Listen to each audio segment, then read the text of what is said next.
সরকারি বিভিন্ন মন্ত্রণালয় ও সংস্থার মধ্যে কার্যকর সমন্বয়ের অভাবের কারণে দেশ উন্নয়নের ক্ষেত্রে অনেক সময় পিছিয়ে পড়েছে বলে মন্তব্য করেছেন নৌ পরিবহন মন্ত্রণালয়ের উপদেষ্টা brigadier doctor M Sakhawat Hossain.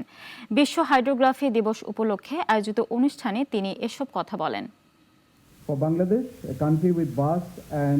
বিশ্ব হাইড্রোগ্রাফি দিবস উপলক্ষে রাজধানীতে এক সেমিনারের আয়োজন করে বাংলাদেশ নৌবাহিনী।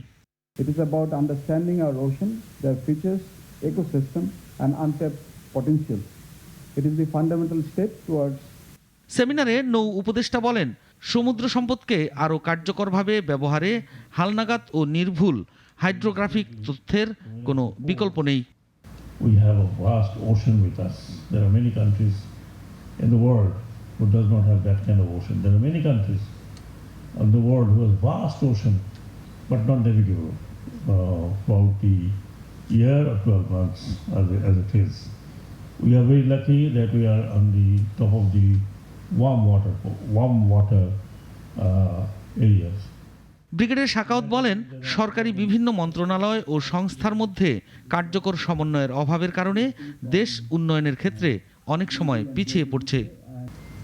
My experience of this last 10 months that in our country the ministries have no connection with each other. Everybody is doing their own. It's not today. It's right from the beginning. Imagine somebody comes and they repair the road, and next day somebody comes and digs the road. সেমিনারে সমুদ্র ব্যবস্থাপনা এবং blue ইকোনমির নিমিত্তে পরিকল্পনা প্রণয়ন সহ নানা বিষয়ে প্রবন্ধ উপস্থাপন করা হয়। Ministry and Inland Waterways.